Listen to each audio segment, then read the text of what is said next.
Hello les amis, aujourd'hui on reçoit Alessandra, une art thérapeute qui exerce à Paris. Bonjour Alexandra. Bonjour, bonjour Diane. Bienvenue à tous. Bienvenue à toutes et à tous.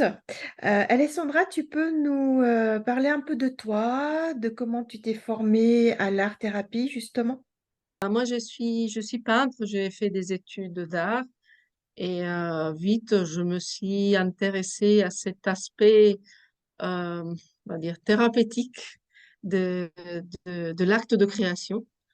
Donc, j'ai étudié l'art en Italie et en Italie, j'avais commencé à étudier la psychologie. Donc, j'ai fait un, un parcours pour voilà, avoir une idée générale de ce qui est la psychologie, de ce qui sont les théories et les méthodes, les courants de cette discipline. Mais c'est que quand je suis venue en France, à un certain moment, que j'ai eu envie d'y travailler plus en profondeur. Et j'ai fait une école qui est à Paris, qui s'appelle l'INECAT, l'Institut national de création et transformation, qui est dirigé par Jean-Pierre Klein, qui est celui qui a écrit le Que sais-je de l'art-thérapie. Et voilà, et de là, puis après, j'ai continué à travailler, à développer un peu ma façon d'accompagner. C'est un accompagnement, au fait, des personnes dont tout acte de création plastique, photographie, musicale, danser, ce qui la personne a envie de faire. Et donc, l'art thérapeute accompagne ce qu'il est capable de proposer. Donc, il n'y a pas de limite de art et ni de façon de proposer, au fait. Donc l'art thérapie en soi, peux-tu nous décrire exactement quels sont les bienfaits et tes techniques et, et les bienfaits. Parce que c'est une technique, c'est une façon, c'est un ensemble de compétences on accumule petit à petit, qu'on a comme artiste à travers sa pratique, en touchant avec son travail, on a l'expérience du plaisir qu'on a à manipuler les couleurs, à manipuler les matières, d'avoir ce moment de contemplation en faisant une photo, ou en jouant un instrument. Et moi, je parle beaucoup voilà, une activité qui est relativement active, donc présente. La personne en accompagnement, il fait de l'art.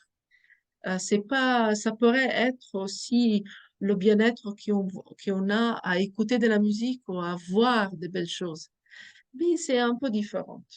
Donc moi, en effet, j'accompagne des petits jusqu'à des grandes tâches, leur envie d'explorer davantage ce qu'ils savent déjà faire ou d'avoir de nouvelles expériences avec des arts plastiques parce que c'est mon domaine de l'art plastique.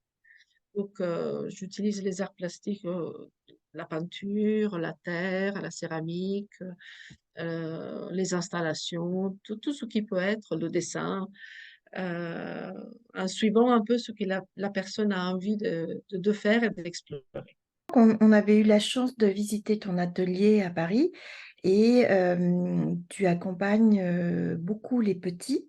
Peux-tu nous en parler un peu de cet atelier, justement, pour les tout petits qui peut démarrer à 9 mois ou 1 an jusqu'à 6 7 8 ans? Je me rappelle quand tu es venu, en effet, ça t'intéressait beaucoup. Qu'est-ce que sont les accompagnements? Qu'est-ce que on pourrait parler si on parle un peu de pédagogie, c'est un peu l'éveil sensoriel qu'on a des tout petits. Et moi, j'ai commencé déjà en Italie dans les années 80. J'étais étudiante. J'adorais faire des ateliers, partager ces moments de création avec les tout petits, aller dans les crèches, mettre par terre des couleurs, étudier des choses qui sont stimulantes et agréables pour les mouvements des tout petits, pour qu'ils ont ils aient des expériences et des émotions nouvelles tout en les accompagnant, à les mettre en forme, à les canaliser, tout simplement librement les explorer. Je fais très confiance euh, au savoir des petits, au savoir de où ils peuvent aller. Donc, en effet, dans l'atelier où je vous ai accueilli, je reçois des enfants qui ont pas, on parle pas trop d'art-thérapie dans ce cadre-là. C'est vraiment plutôt un cadre sécurisant où l'enfant, il a la possibilité de faire ce qu'il veut. Il pose ce cadre. Il a, il est dans un monde où il n'y a pas des stéréotypes déjà à d'intégrer, mais tout est possible. Donc, la matière est à ce niveau, elle est prête, elle est possiblement transformable, tout est déjà relativement sûr et quand il est euh, difficile à manipuler, il peut être aidé, il peut demander de l'aide, il peut essayer tout seul sans avoir trop de danger. Donc, cette plage de exploration en, en autonomie, on va dire, je la trouve joyeuse, assez fantastique pour les enfants. Pour, c'est un champ d'exploration de leurs émotions très précieux, très précieux. Il commence, oui, je commence avec 8 mois, on va dire. 6 mois, c'est un peu avec les mamans, on fait des choses, mais 8 mois, l'enfant commence à gambader, commence à vouloir patauger, à prendre. Il a tout à fait une manualité que, à travers la beauté, à travers le-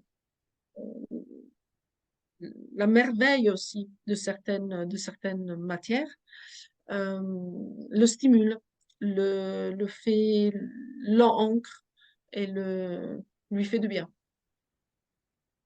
Oui, je pense que pour les enfants, on avait vu aussi les espaces que tu avais dédiés pour eux, des endroits où ils peuvent utiliser la glaise, si je ne me trompe pas, Mhm.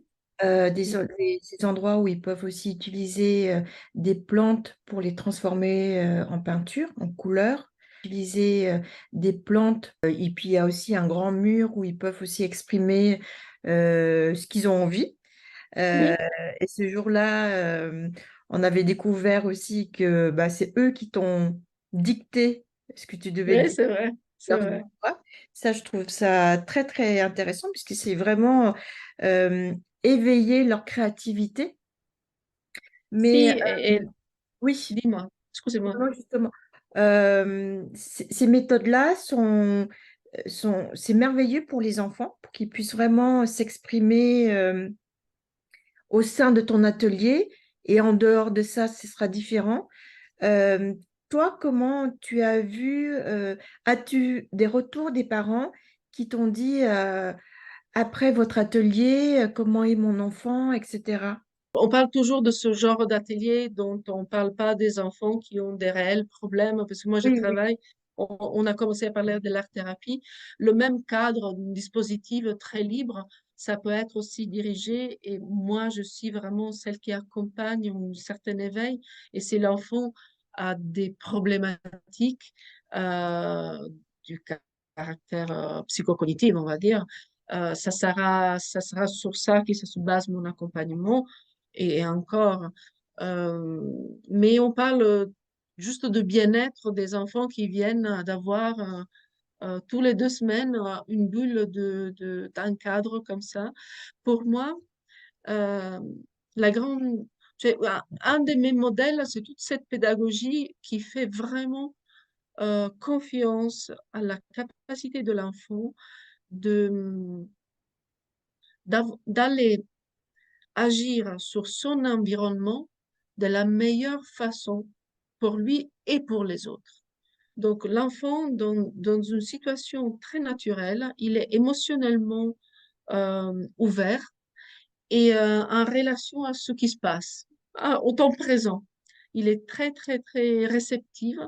Et donc, dans un cadre où il y a des choses stimulantes mais ouvertes à sa créativité, ça peut lui donner beaucoup de courage, beaucoup de force, qui fait que il- le stress qui peut être vécu à l'école, en compétition avec les autres camarades, avec des échecs scolaires ou des petits tracas qu'ils ont tous les jours, s'affrontent beaucoup plus simplement.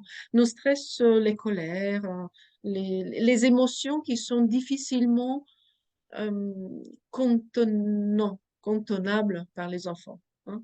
C'est l'enfant, il trouve tout seul ses appuis qui vont donner forme, qui vont pas frustrer ou contenir, mais qui vont transformer ses émotions en action. Ça, Mm. c'est la clé. C'est émotion, quelle action je peux faire. Et donc, cette escalade, quand elle est fluide, l'enfant, il l'appréhende avec beaucoup de liberté et beaucoup de joie, en fait. Et donc, dans la vie courante, c'est vrai que la première impression et retour qui me font les parents, c'est la gestion des colères, la gestion de la frustration, la gestion du stress, du stress et de la fatigue d'une journée des petits enfants d'aujourd'hui, surtout les Parisiens, où voilà, on demande beaucoup psychiquement et physiquement aux petits. Et donc, voilà, c'est tout simplement ça. Autant de créativité, je laisse l'enfant euh, libre aussi. Donc, euh, il se libère un petit peu des attentes que la société a sur certains stéréotypes, sur certaines images, sur certains types de comportements aussi. Et quelque chose de plus naturel naisse. Et ça, c'est un bienfait, hein. Tout le monde a besoin de ça, même les adultes, hein. Oui, et justement pour les enfants qui ont justement des soucis soit d'handicap, soit Mm, des enfants qui ont peut-être aussi une déficience intellectuelle, tu les accompagnes aussi avec mhm. l'art-thérapie. Est-ce que tu peux nous en parler un peu plus? Cas de troubles, on va dire, de troubles cognitifs, Oui. de différentes sortes, hein. On peut aller d'une petite trouble. Aujourd'hui, on met des mots sur même des petites choses transitoires comme la dyspraxie, la dyslexie. Vous les connaissez plus que moi. Ne sens que tout ça, moi je l'ai étudié, je le connais, je tiens présente, je me tiens au courant, mais quand je suis avec l'enfant, j'essaye d'aller chercher l'enfant. Et par exemple, voilà, l'exemple le plus connu, tu vois, une dyslexie ou une dyscalculie, quelque chose de ce genre, qui crée un stress et peut-être, comme je te disais, une étiquette, un stéréotype. euh, à l'école, elle peut être transformée, elle peut être vécue. L'enfant, il a aussi la possibilité de mettre des mots, de chercher avec moi des mots qui sont adaptés à cette émotion, à cette sensation interne, à mettre des mots sur quelque chose qu'il ne comprend pas totalement, comme est-ce que ça durera tout le temps, est-ce que ça s'évolue, pourquoi je suis différente des autres. Ça, non, des fois c'est tout petit, des fois ça passe naturellement. Et bien sûr, on accompagne, il y a plein d'accompagnements qui sont très ciblés comme l'orthophonie, comme plein d'autres choses qui sont cognitives, qui sont hyper utiles au niveau des pédagogiques. Mais là, on parle vraiment de l'émotion profonde de l'enfant, qui par rapport à son handicap, qui peut être très différent, il a quand même à se construire d'une façon plus joyeuse, on va dire. J'ai connu des enfants trisomiques, par exemple, que, avec cet accompagnement, ils ont tout à fait compris comme ils pouvaient interagir d'une façon optimale euh, avec l'environnement qu'ils ont et avec les possibilités qu'ils ont. C'est faire confiance aussi à l'environnement social euh, que, qui puisse répondre Et donc, voilà, c'est un travail de relation aussi. C'est un travail de se renforcer soi-même pour être plus heureux dans les relations interpersonnelles.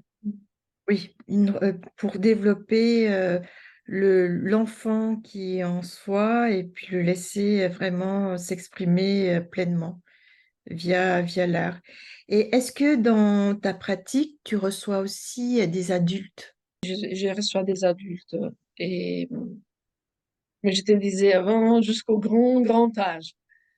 Euh, Là aussi, je peux pas faire des généralités parce que ça dépend, mais euh, voilà, il y a des adultes qui arrivent aussi pour les mêmes raisons de handicap ou de troubles cognitifs ou de maladies psychiques, hein.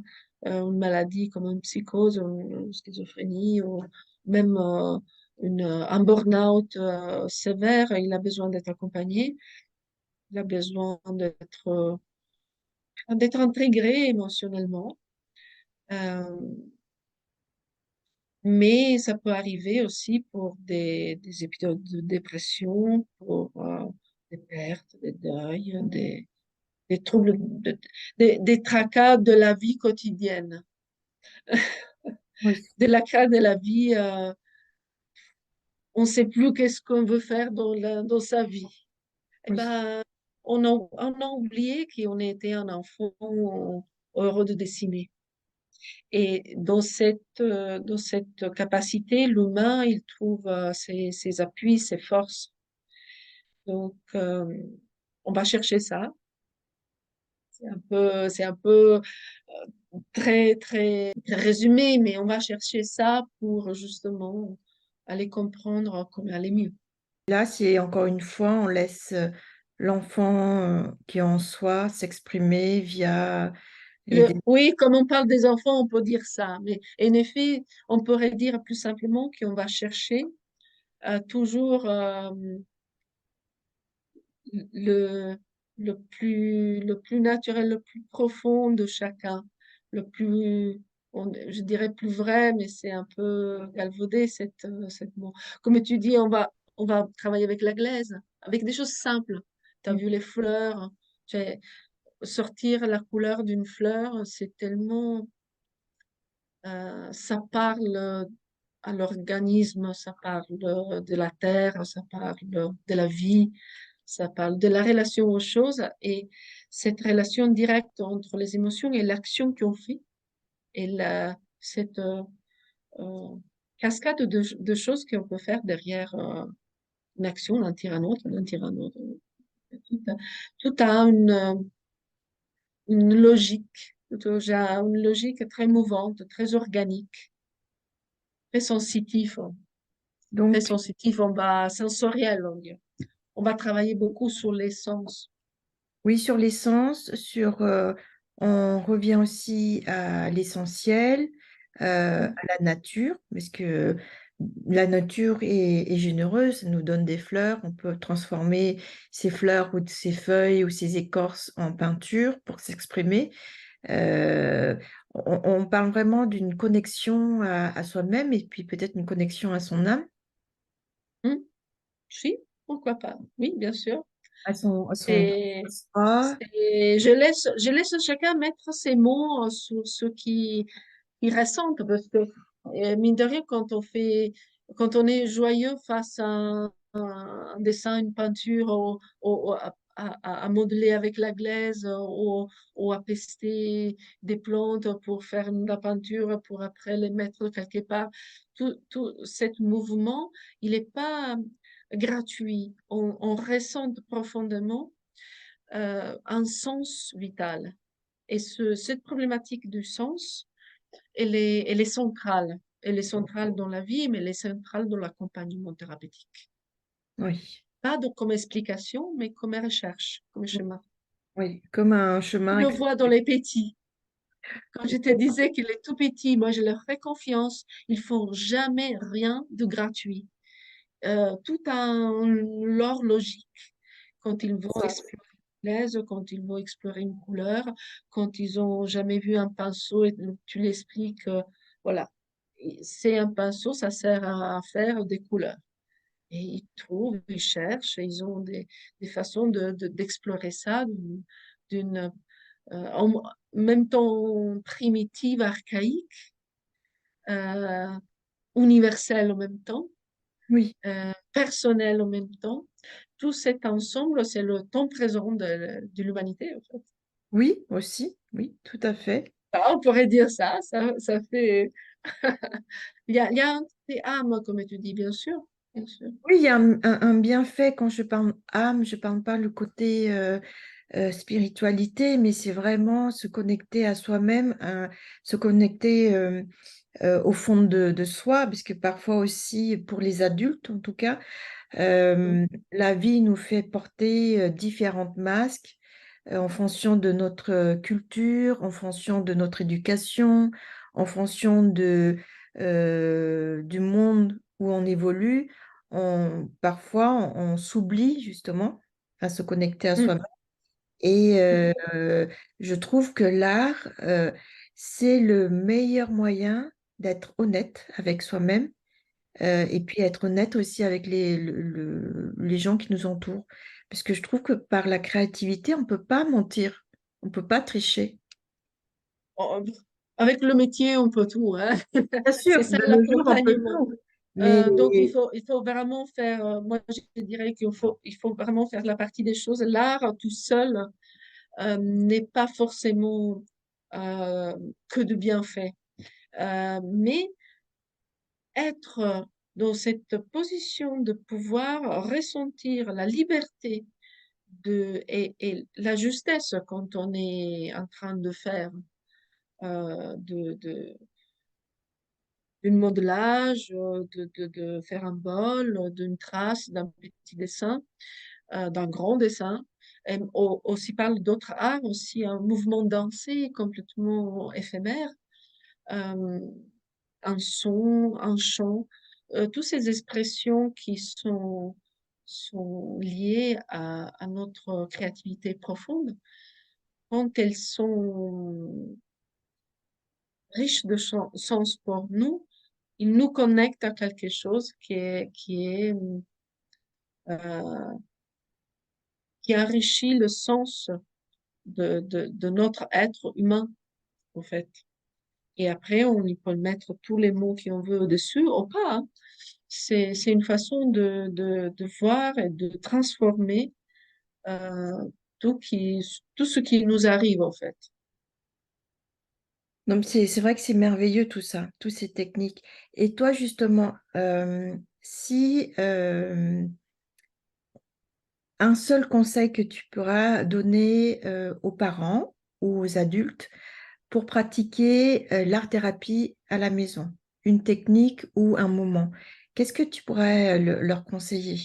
Moi, je pense, alors, un conseil, je donne pas de conseils, mais je peux dire que je suis contente que depuis un certain temps, on parle de l'art-thérapie, parce que moi, j'ai commencé il y a 20 ans, 25 ans, et on parlait pas beaucoup d'art-thérapie, c'était dans les hôpitaux psychiatriques et basta.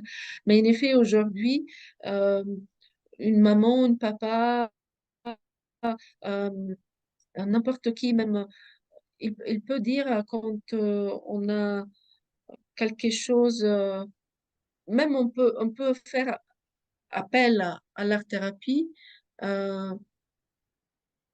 pour accompagner, comme je te disais, les petits tracas quotidiens. Un Oui. passage, par exemple, un passage abrupt d'une ville à une autre pour un enfant, par exemple, un divorce. Aujourd'hui, c'est commun, hein. Mais mettre des mots sur des émotions comme ça, mettre des mots sur les émotions, les psychologues, ils l'ont fait depuis tout le temps. Mais là, ça s'agit de amener l'enfant à créer ces mots et ces expressions, à d'avoir ce fond à lui propre. Donc ça se fait d'aller dans des endroits où ça se pratique, ça se fait accompagner. Et je trouve que l'environnement extérieur à la maison est très positif. Puis, il y a aussi ce dont j'entends dans ta question, qu'est-ce qu'on peut faire à la maison? À la maison, dessiner, prenez des bassines, vous n'avez pas peur de mettre par terre un gros tapis et, et jouer avec de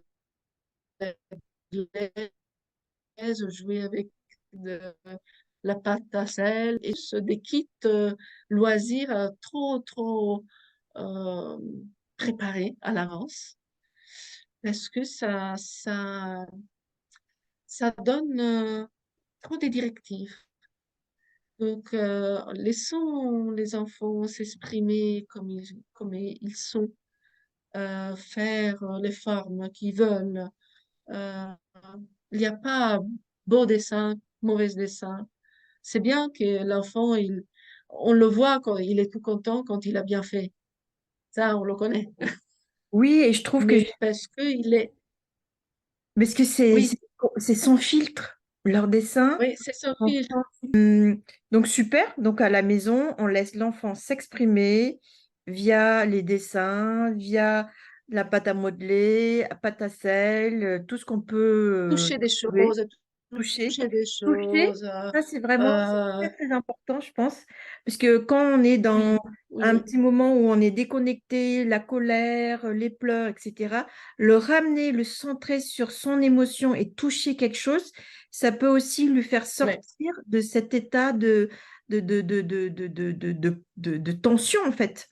Et Ouais, tout à fait. oui, c'est très connu quand... Il faut se rappeler aussi de notre niveau que les enfants, ils sont en train de construire encore tout cet mécanisme qui Oui. fait que qu'on maîtrise, qu'on connaît. Le cerveau, il doit, il doit se former encore. Et donc, lui donner la relation, émotion, cognition, sensation, c'est très important. Bah, merci beaucoup, Alessandra. Pour Pas finir, de rien. non, non, on n'a pas fini. Pour finir sur une note d'humour, on va finir avec un portrait chinois pour mieux te connaître. Ouais, Je ouais. laisse la parole Oui, à Belle et à Yolène. pour le portrait chinois, pour commencer, si tu étais une couleur, quelle couleur serais-tu et pourquoi? Sans hésitation, le rouge, parce que j'aime beaucoup le rouge, parce que il est là partout, partout, partout, et c'est aussi énergétique et calmant aussi, parce qu'il y a la chaleur, parce qu'il y a plein de choses, mais peu, c'est complètement personnel. Si tu étais un animal, quel animal serais-tu et pourquoi?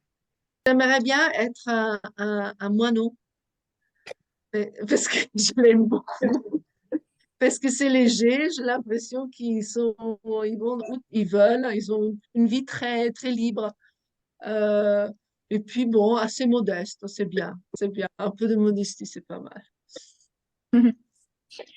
Si tu étais un super pouvoir, quel super pouvoir serais-tu et pourquoi? Oh là là, un super pouvoir, c'est régler tous nos problèmes de planète, hein? Ah, Avec une baguette magique, ça, hein? c'est vraiment génial. Ce sera Ah vraiment bah, ça génial. me semble l'unique chose à dire en ce moment. Baguette magique, hop, hop, la planète en pleine santé. Pleine de fleurs, d'eau, de pluie, de tout. Si tu étais une saison, quelle saison serais-tu et pourquoi?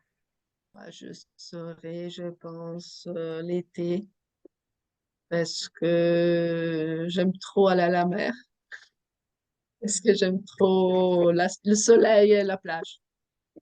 Si tu étais une chanson, quelle chanson serais-tu et pourquoi? Déjà plus difficile. Qu'est-ce que j'aime comme chanson? Et je pas de chanter parce que je chanterai pas, mais j'aime bien la Java martienne de Boris Vian. Parce que j'aime bien qu'on danse avec un martien et on peut se marier avec un... Voilà. C'est une histoire d'amour entre un martien et un terrien. Ça me correspond assez. Si tu étais un livre, quel livre ferais-tu et pourquoi? Moi, j'aime beaucoup un livre qui a été écrit par James Joyce et a essayé d'écrire une langue pleine d'autres langues, comme s'il n'y avait pas dans sa... Il a essayé d'écrire comme si dans sa tête, il pouvait faire un, un minestrone, comme on dirait nous en italien. Toutes les langues qu'il connaissait, il l'a sorti comme il c'était naturel. Et une langue qui contient toutes les langues me plaît aussi, pour la même raison de la Java martienne. Donc c'est ça, le Finnegan's Wake.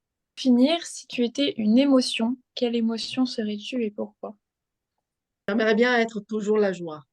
Hein. C'est pas tous les jours, mais hein, c'est celle qui porte le monde, qui porte l'humanité à pas, voilà, à faire bien, à prendre les bonnes décisions,